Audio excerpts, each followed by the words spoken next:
on stage Dr. Harold DeCosta, cyber expert, law enforcement agencies. Mr. Ashish Kapahi, Regional Director, APAC District. Mr. K. Mohan Rajas, GGM Railtel Corporation. Colonel H.S. Bawa, CEO Webel Technology. Mr. Anish Dhawan, Regional Sales Head, VMware India. And Mr. Mukul Mathur, Director, Channels and Marketing, IBM.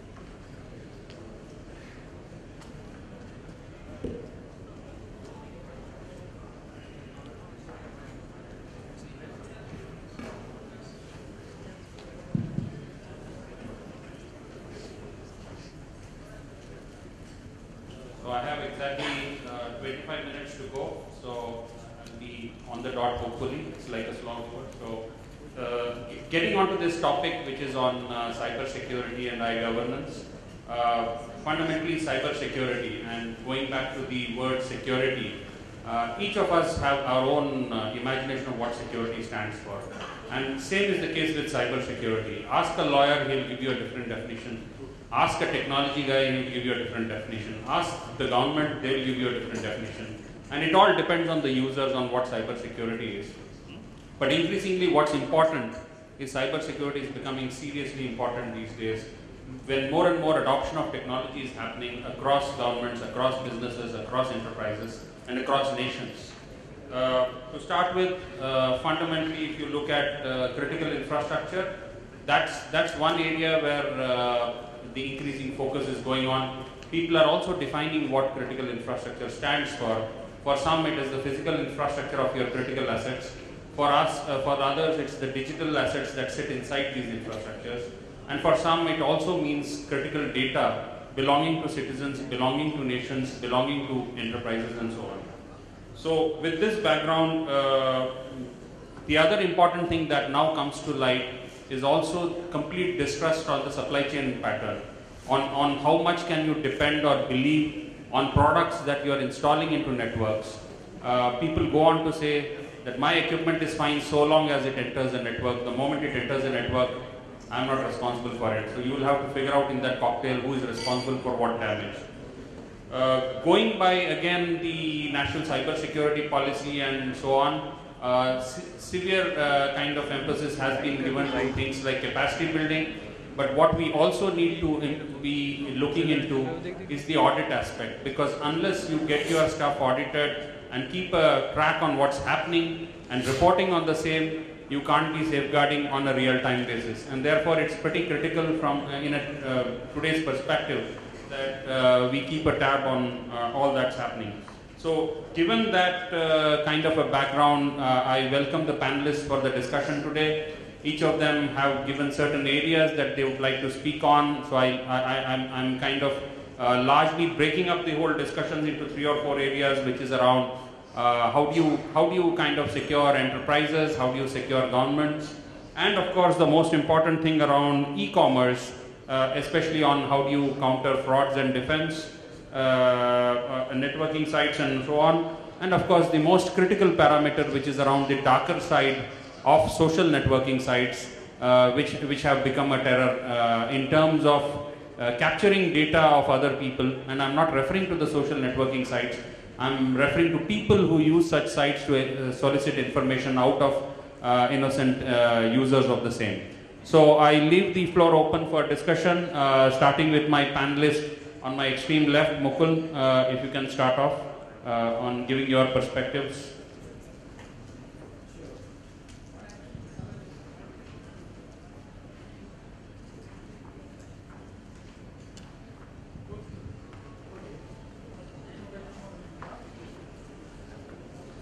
So, just to take off where you left, I think I want to talk about two things. So first is when we look at security from an enterprise perspective or a country, nation, government, whatever. I would draw an analogy. It's like looking out after a body. It's not about saying I have a good, digestive system, and so I am healthy. Or it's not about I have a good respiratory system, so I am healthy. It is about looking every dimension of security, because the weakest link, it's an old cliche, but the weakest link exposes the enterprise or the government. So the thought there is when we talk about security, we have to look at 4 dimensions. So we have to look at a very basic level, infrastructure, and I think the panelists here will talk about what in infrastructure security makes tremendous sense. The second part is we have to look at data security. So we have to look at the data that is there in the enterprise or the government or the state. Third is we need to look at the application. So the application security. And the fourth is people, the last point that you made. People, not just who use, but who are working for you or who are using that data. So that's one dimension. And the second dimension is that from a period, and somewhere when I was speaking to Deepak earlier, somewhere from looking at security as detect an intrusion and respond, to what we now talk a lot about prevent, and move on. I think we are talking about now moving to predict. So how can we predict for looking at patterns of usage, looking at what's happening if there is a potential security breach that is going to happen, and then take actions appropriately. So I think it would be interesting if we can talk about some of these.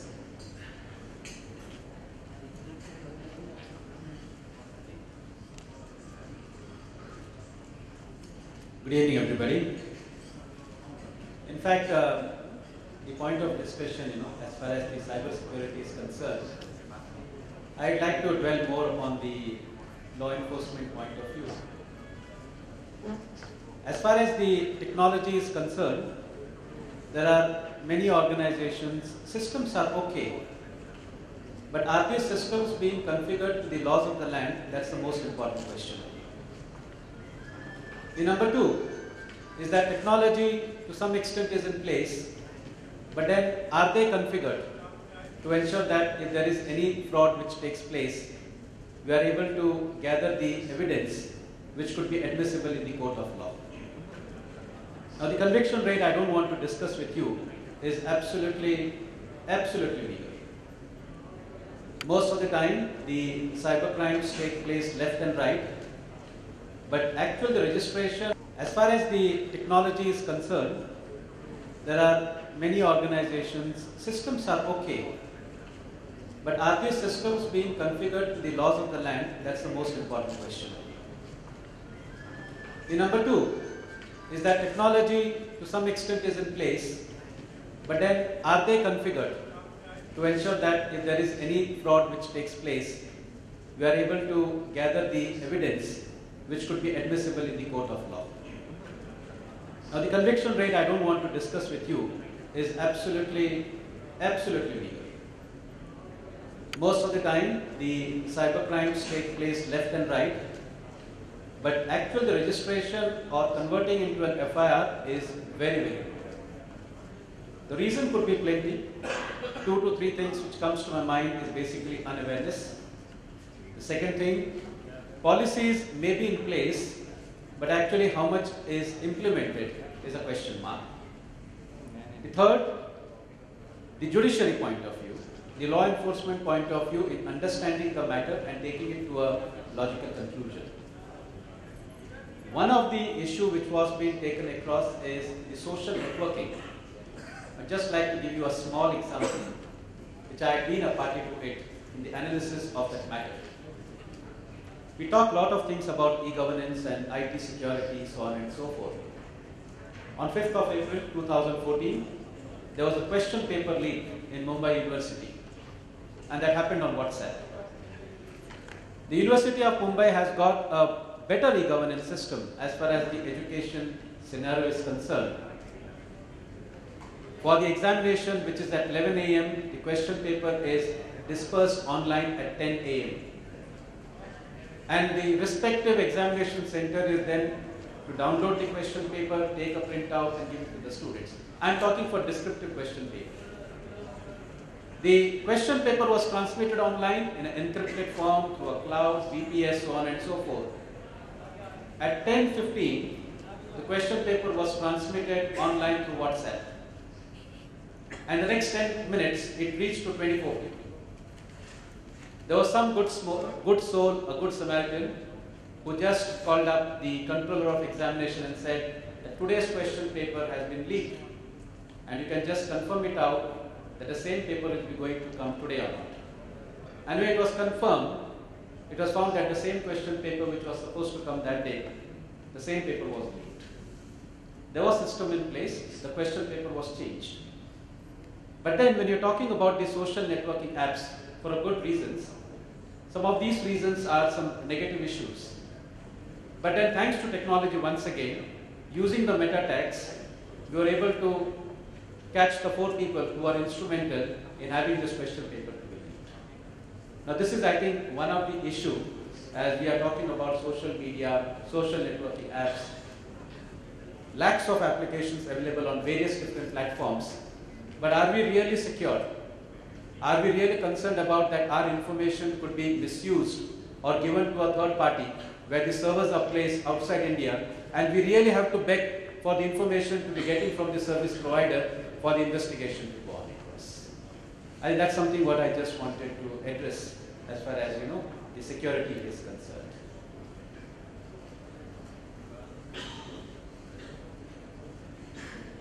I'll just say something about the government. The biggest 2 things which I found when we procure the systems of the government, which have to go for HELMA, at times we do not get this one. And then the systems become vulnerable, even if the policies are there. The second thing is training. The biggest problem with when you introduce any IT infrastructure in the government is that the people using them are dated at times, and they are not trained well, they are not susceptible to training, and then basically the vulnerabilities to the system come from this.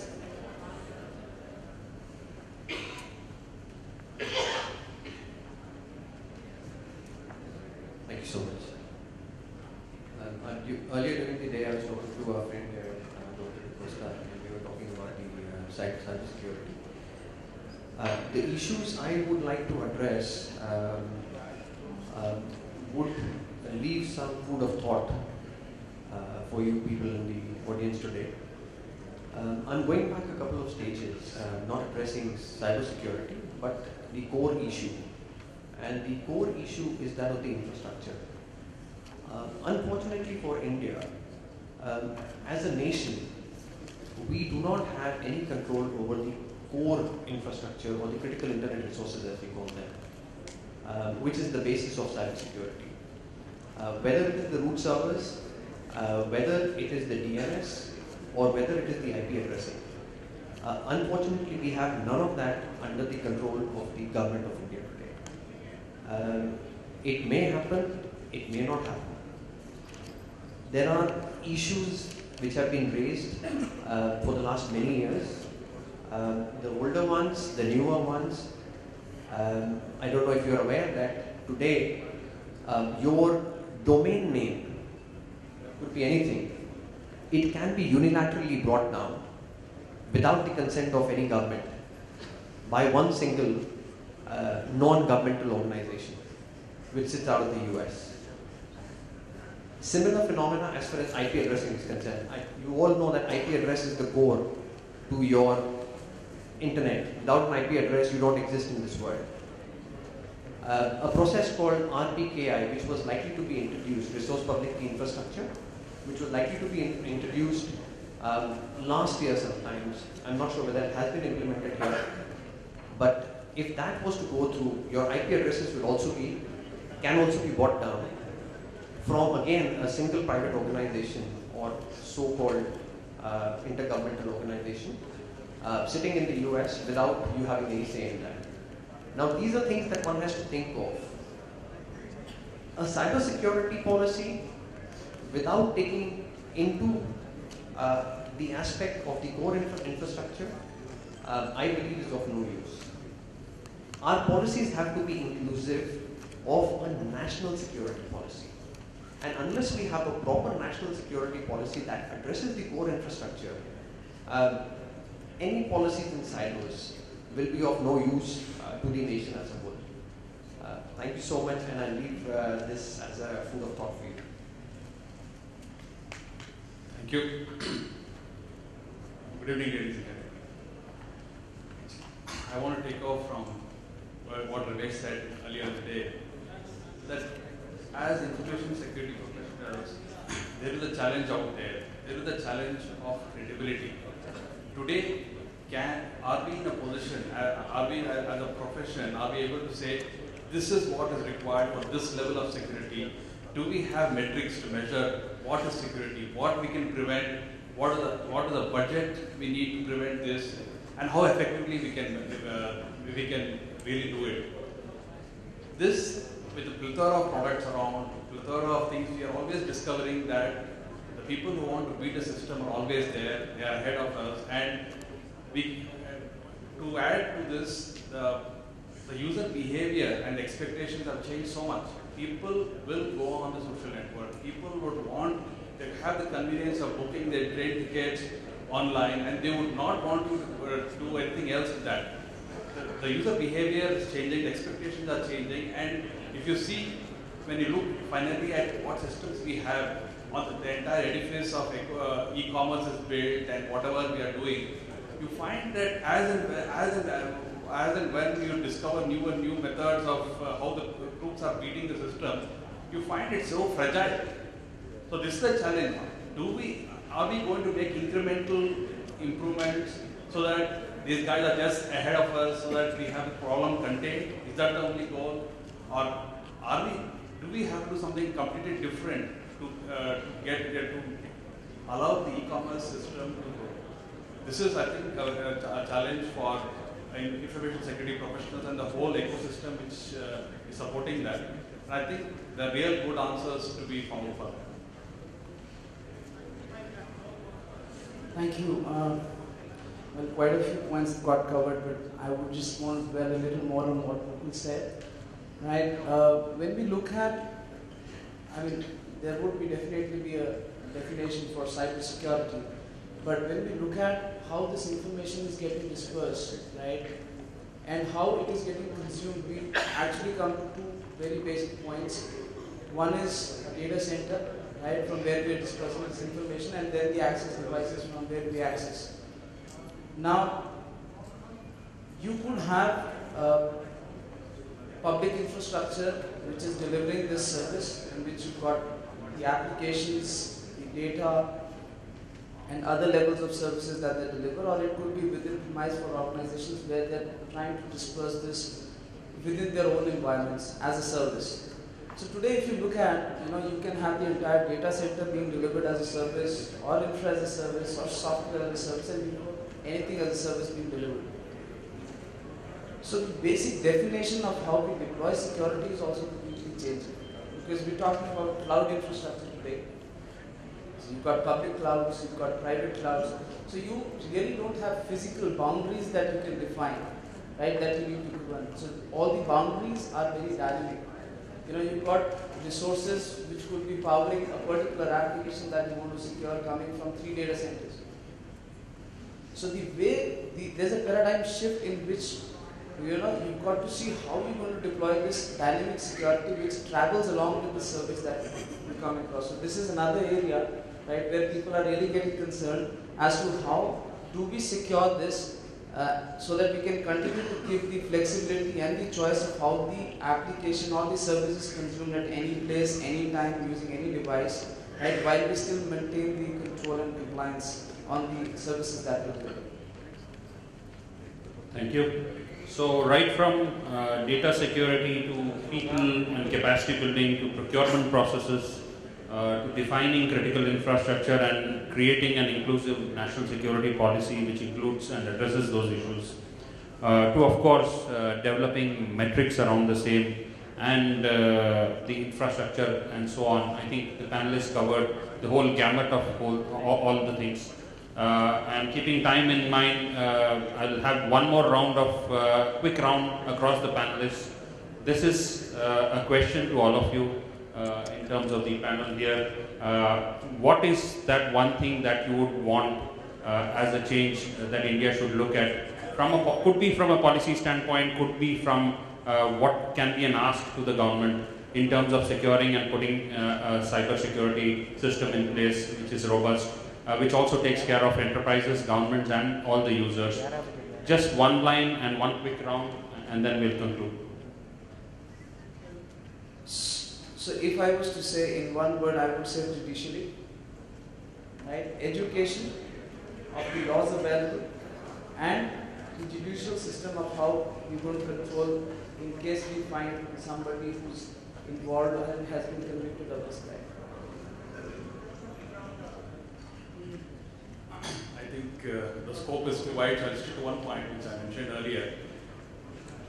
How to be secure transactions? People are used to it, and we have to ensure and create an ecosystem which can continue to get the confidence so this whole commerce can be driven.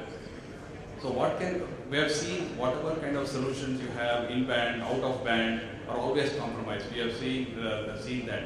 What is perhaps required is a very comprehensive solution which is supported by the banks, by the policies, and a lot of government perhaps regulation. Everybody coming together to do something, some hardware or token-based system out of band, which can really solve the problem. That requires everybody to work in synchronism. I think that is something which people should look at seriously. Thank you. I would say capacity building, that would be the core.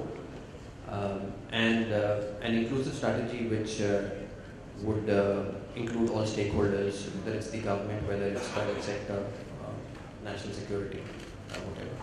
Thank you. I think I'll just dwell upon 2-3 points. First thing is a good incident response team. That's something which is very critical. The second is a disaster recovery planning, which to some extent has been put into place, but not to the extent what is actually required. And the third thing is a policy which I just mentioned before also, a policy which could be implemented according to the laws of the land. These three things, according to me, I feel is that whatever the policy guidelines are being made or will be made or are made should be taking these points also into consideration. What I feel is that basically the people should be made aware and they should know what are the best practices and should know how to follow the best practices so that the vulnerabilities are limited. I think I would put it as, in addition to everything else, that this is a great opportunity for the governments in center, state, departments to lead with example.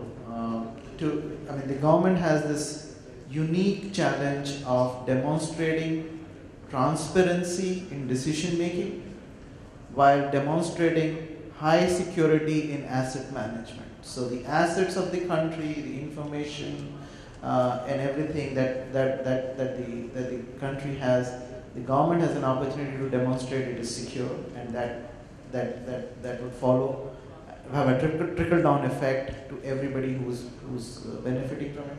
At the same time, using that information in a transparent way to demonstrate that everything is fair and just in what's happening in the country.